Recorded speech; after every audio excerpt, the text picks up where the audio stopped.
சாட்னரின் silent சவால் சிரித்துக்கொண்டே பதிலடி கொடுத்த சூரியகுமார். ஆட்ட முடிவில் நடந்தது என்ன? தற்போது நடந்து முடிந்த T20 உலகக்கோப்பை இறுதிப் போட்டியில் நியூசிலாந்து அணியை வீழ்த்தி இந்திய அணி வரலாற்று சாதனை படைத்துள்ளது.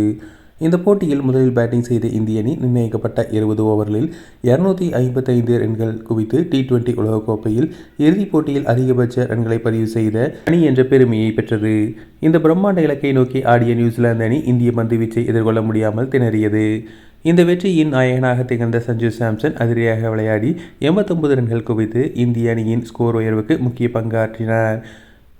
இவரது ஆட்டத்தை தமிழக முதலமைச்சர் மு.க. ஸ்டாலின் மற்றும் கிரிக்கெட் ஜாம்பவான் சச்சின் டெண்டுல்கர் ஆகியோர் வெகுவாக பாராட்டியுள்ளனர். குறிப்பாக விராட் கோலியின் சில சாதனைகளை முறியடித்த சஞ்சு சாம்சன் ஆட்டம் ரசிகர்களிடையே பெரும் உற்சாகத்தை ஏற்படுத்தியது. மேலும் இந்திய அணியின் பயிற்சியாளர் கௌதம் கம்பீருக்கு இந்த வெற்றி ஒரு பெரிய மைல்கல்லாக அமைந்தது. சர்வதேச கிரிக்கெட் கவுன்சில் 2 முக்கிய கோப்பைகளை வென்ற முதல் இந்திய பயிற்சியாளர் என்ற பெருமையை அவர் இதன் மூலம் பெற்றுள்ளார். அவரது ஆலோசனைகளும் யூகங்களும் இந்திய அணியை ஒரு வலுவான நிலைக்கு கொண்டு சென்றதாக விளையாட்டு விமர்சகர்கள் புகழாரம் சூட்டியுள்ளனர். இறுதியில் 96 ரன்கள் வித்தியாசத்தில் நியூசிலாந்தை வீழ்த்திய இந்திய அணி 3வது முறையாக T20 உலகக்கோப்பையை கைப்பற்றி மகுடம் சூடியது.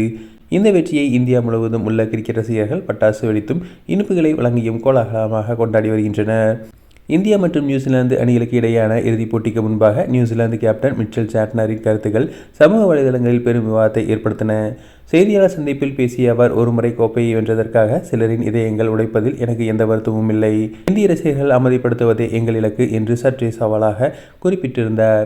இதற்கு பதிலளித்த இந்திய கேப்டன் சூரியகுமார் யாதவ், எல்லோரும் இதே போன்ற வார்த்தையை திரும்ப திரும்ப கூறுகிறார்கள், புதிதாக ஏதாவது சொல்லுங்கள். தனது பாணியில் மிகவும் லாபமாகவும் சிரிப்புடனும் சாட்னருக்கு பதிலடி கொடுத்திருந்தார்.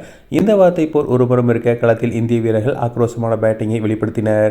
பேட்டிங் மற்றும் பந்துவீச்சு என இரண்டிலும் அபாரமாக ஆதிக்கத்தை செலுத்திய இந்திய அணி நியூசிலாந்து வீழ்த்தி அபார வெற்றி பெற்றுள்ளது. சாட்னர் கூறியது போல ரசிகர்களை அமைதிப்படுத்த விடாமல் இந்திய வீரர்கள் தங்களது அதிரடி ஆட்டத்தை மைதானத்தை அதிர வைத்தனர். வெற்றி பேச்சுக்களை விட செயலே சிறந்தது என்பதை நிரூபிக்கும் வகையில் இந்திய அணி நியூசிலாந்து கேப்டனின் சவாலுக்கு தகுந்த பதிலடி கொடுத்து மகுடம் சூடியது ரசிகர்களிடையே நெகிழ்ச்சியும் உற்சாகத்தையும் ஏற்படுத்தியுள்ளது.